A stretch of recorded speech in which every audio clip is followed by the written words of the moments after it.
ಅಪ್ತಸ್ ulcer ಅಂತೀವಿ ನಾವು. ಖಾರ ತುಂಬ ತಿಂತಿದ್ದೆ, ಇವಾಗ ಬಾಯಿ ಹುಣ್ಣಾಗಿದೆ, ಖಾರ ಮುಟ್ಟಕ್ಕಾಗಲ್ಲ. ಮೋರ್ ಡೇಂಜರಸ್ ಅಲ್ಸರ್ ಅಂದರೆ ಮೆಲಿಗ್ನೆಂಟ್ ಅಲ್ಸರ್. ಮಲ್ಟಿ ವಿಟಮಿನ್ಸ್ ಕೊಡ್ತೀವಿ, ಬಿ ಕಾಂಪ್ಲೆಕ್ಸ್ ಕೊಡ್ತೀವಿ. SLC ಎಕ್ಸಾಮ್ ಟೈಮ್ನ ಮಕ್ಕಳಿಗೆ ಬಾಯಿನಲ್ಲಿ ಹುಣ್ಣಾಗತ್ತೆ. ನಮಸ್ಕಾರ, ಡಾಕ್ಟರ್ ಆಂಜನಪ್ಪ.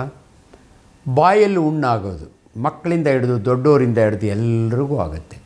ಬಾಯಿ ಹುಣ್ಣು ಅಂದ ತಕ್ಷಣವೇ ಭಾಳ ಕಾಮನ್ ಹುಣ್ಣು ಅಪ್ತಸ್ ಅಲ್ಸರ್ ಅಂತೀವಿ ನಾವು.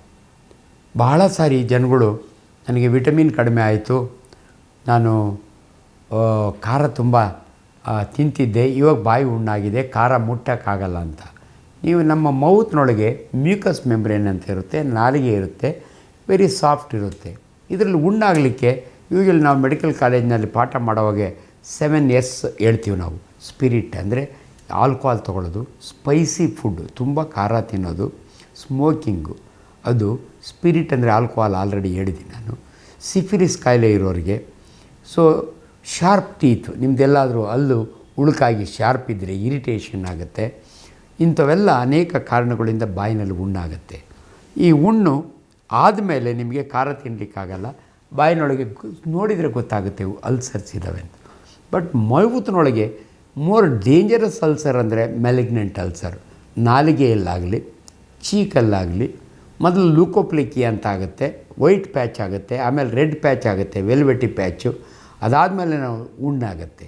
ನಾವು ಕೆಲವನ್ನ ಪ್ರೀ ಕ್ಯಾನ್ಸರಸ್ ಕಂಡೀಷನ್ ಅಂತೀವಿ ನಾವು. ಇದು ಈ ಲೂಕೋಪ್ಲಿಕಿ ಇದೆಯಲ್ಲ, ಬಿಳಿ ಪ್ಯಾಚು ಚೀಕಲ್ಲಿರೋದು, ಅದರಿಂದ ಮುಂದೆ ಕ್ಯಾನ್ಸರ್ ಆಗ್ಬೋದು. ಕೆಲವರಿಗೆ ಫಂಗಲ್ ಇನ್ಫೆಕ್ಷನ್ ಆಗುತ್ತೆ, ಕ್ಯಾಂಡಿಡಿಯಾಸಿಸ್ ಅಂತೀವಿ. ಇವೆಲ್ಲಕ್ಕೂ ಕೂಡ ಟ್ರೀಟ್ಮೆಂಟ್ ಇದೆ. ಆದರೆ ಯಾವುದೇ ಒಂದು ಅಲ್ಸರು ಪೇಯ್ನ್ಲೆಸ್ ಇರುತ್ತೆ, ಬ್ಲೀಡಿಂಗ್ ಆಗುತ್ತೆ. ಪರ್ಟಿಕ್ಯುಲರ್ ಸ್ಮೋಕರ್ ಇರ್ತಾರೆ, ಇಲ್ಲದೇ ಅವರೆಲ್ಲ ಈ ಗಿಟ್ಕ ತಿನ್ನೋರು ಇರ್ತಾರೆ. ಅಂಥವನ್ನ ನಾವು ಕ್ಲಿನಿಕಲ್ ಎಕ್ಸಾಮ್ ಮಾಡಿದ್ರೆ ನಮಗೆ ಗೊತ್ತಾಗುತ್ತೆ ಇದು ಕ್ಯಾನ್ಸರೋ ಅಲ್ಲ ಅಂತ.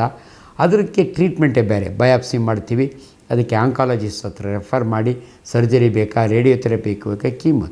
ಸಾಮಾನ್ಯವಾಗಿ ಆಗುವ ಬಾಯಿ ಹುಣ್ಣುಗಳಿಗೆ ಟ್ರೀಟ್ಮೆಂಟು ವೆರಿ ಸಿಂಪಲ್. ನಾವು ಆದಷ್ಟು ಮಲ್ಟಿ ವಿಟಮಿನ್ಸ್ ಕೊಡ್ತೀವಿ, ಬಿ ಕಾಂಪ್ಲೆಕ್ಸ್ ಕೊಡ್ತೀವಿ, ತುಂಬ ಜಾಸ್ತಿ ಇದಾಗಿ ಸ್ಟಿರಾಯ್ಡ್ಸ್ ಕೊಡ್ತೀವಿ. ಒಳಗಡೆ ಹಚ್ಕೊಳ್ಳಿಕ್ಕೆ ಆಯಿಂಟ್ಮೆಂಟು ಝೈಟಿ ಅಂತ ಬರುತ್ತೆ, ಮೆಟ್ರೋಜಿಲ್ DJ ಜೆಲ್ ಅಂತ ಬರುತ್ತೆ, ಅಪ್ಲೈ ಮಾಡಿ ಅದನ್ನು ನುಂಗ್ಬೋದು ಅಂತ ಹೇಳ್ತೀವಿ.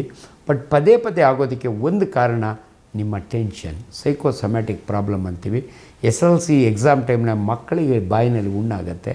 ಯಾಕಂದರೆ ಅವು ಸರಿಯಾಗಿ ಊಟ ಮಾಡಲ್ಲ, ವೆಜಿಟೇಬಲ್ಸ್ ತಿನ್ನಲ್ಲ, ಹಣ್ಣುಗಳು ತಿನ್ನಲ್ಲ, ಅದರಿಂದ ಆಗುತ್ತೆ.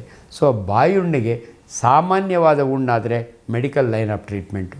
But early detection of cancer, ಅದನ್ನು ಕನ್ಫರ್ಮ್ ಮಾಡ್ಕೊಳ್ಳೋದು ಬಯಾಪ್ಸಿ. ಅದು ನಾವು surgeons, oncologists, oral surgeons, ENT. And ಭಾಳ ಜನಕ್ಕೆ ಭಾಳ ಇಂಪಾರ್ಟೆಂಟು, ನಿಮ್ಮ ಬಾಯಿ ಆರೋಗ್ಯ ಚೆನ್ನಾಗಿರಬೇಕು ಅಂದರೆ ನೀವು ಡೆಂಟಿಸ್ಟ್ ಹತ್ರ ಹೋದರೆ ಅವ್ರು ನಿಮ್ಮ ಹಲ್ಲು ಎಲ್ಲಾದರೂ ಉಳ್ಕಲ್ಲಾಗಿದೆಯಾ ಅಥವಾ ತುಂಬ ಏನಾದರೂ ಇದಾಗಿದೆಯಾ ಅಂತ ಸ್ಕೇಲಿಂಗು ಅದೆಲ್ಲ ಮಾಡ್ತಾರೆ. ಆದ್ದರಿಂದ ಬಾಯಿ ಹುಣ್ಣು ಅಂದ ತಕ್ಷಣವೇ ನಮಗೆ ಭಾಳ ಇಂಪಾರ್ಟೆಂಟು. ಸರ್ವೇ ಸಾಮಾನ್ಯವಾಗಿ ಪ್ರತಿನಿತ್ಯ ಕಾಣುವಂಥ ಹುಣ್ಣುಗಳು, ಅದನ್ನು ಟ್ರೀಟ್ ಮಾಡೋದು ಈಸಿ. ಆದರೆ ಮೆಲಿಗ್ನೆನ್ಸಿ ಇದ್ದರೆ early detection is always important. So particularly ನಿಮ್ಮ ಹ್ಯಾಬಿಟ್ಗಳಲ್ಲಿ ಗುಟ್ಕಾ ತಿನ್ನೋದು, ಎಲ್ಲಡಿಕೆ ಕಡ್ಡಿ ಪುಡಿ. ನೀವು ಇನ್ಫ್ಯಾಕ್ಟ್ ನಮ್ಮ ದೇಶದಲ್ಲಿ ಪಾಕಿಸ್ತಾನ ಇಂಥ ಕಡೆ ಈ ಎಲ್ಲಡಿಕೆ ಕಡ್ಡಿ ಪುಡಿನ ಒತ್ತಲಿಸ್ಕೋತಾರೆ ಕೆನ್ನೆಯಲ್ಲಿ, ಕ್ವಿಡ್ ಅಂತೀವಿ ನಾವು. ಇಂಥವ್ರಿಗೆ ಅನೇಕ ಜನಗಳಿಗೆ ಅದರೊಳಗೆ ಟೊಬ್ಯಾಕೊ, ಹೊಗೆ ಸೊಪ್ಪಾಗಲಿ, ತಂಬಾಕಾಗಲಿ ಅಥವಾ ಕಡ್ಡಿ ಪುಡಿ ಆಗಲಿ ಒತ್ಸ್ಕೊಳ್ಳೋರಿಗೆ ಚೀಕು ಮತ್ತು ನಾಲಿಗೆ ಎರಡೂ ಕೂಡ ಕ್ಯಾನ್ಸರ್ ಆಗುತ್ತೆ. ಅದರಿಂದ ದಯವಿಟ್ಟು ಅದನ್ನು ಉಪಯೋಗಿಸೋದನ್ನು ಬಿಡಿ. ಅರ್ಲಿ ಡಿಟೆಕ್ಷನ್ ಯಾವತ್ತು ಕ್ಯಾನ್ಸರ್ನೊಳಗೆ ಒಂದು ಪದ, ಶೀಘ್ರ ಪತ್ತೆ ಕ್ಯಾನ್ಸರ್ ನಾಪತ್ತೆ. Early detection cancer is curable ಅಂತ ಹೇಳ್ತೀವಿ. ಅದನ್ನು ದಯವಿಟ್ಟು ಈ ಅಭ್ಯಾಸ ಇರೋದನ್ನು ಬಿಟ್ಟುಬಿಡಿ. ಸೊ ಆದಷ್ಟು ಬೇಗ ವೈದ್ಯರಲ್ಲಿ ತೋರಿಸ್ಕೊಂಡು ನೀವು ಸೆಲ್ಫ್ ಡಯಾಗ್ನೋಸಿಸ್, ಸೆಲ್ಫ್ ಮೆಡಿಕೇಷನ್ ಮಾಡೋದ್ರ ಬದಲು ಒಬ್ಬ ಕನ್ಸಲ್ಟೆಂಟ್ ಹತ್ರ ತೋರಿಸಿ ಟ್ರೀಟ್ಮೆಂಟ್ ತೊಗೊಳ್ಳಿ. ಅವಾಗ ಒಳ್ಳೆಯದಾಗುತ್ತೆ. ನಮಸ್ಕಾರ.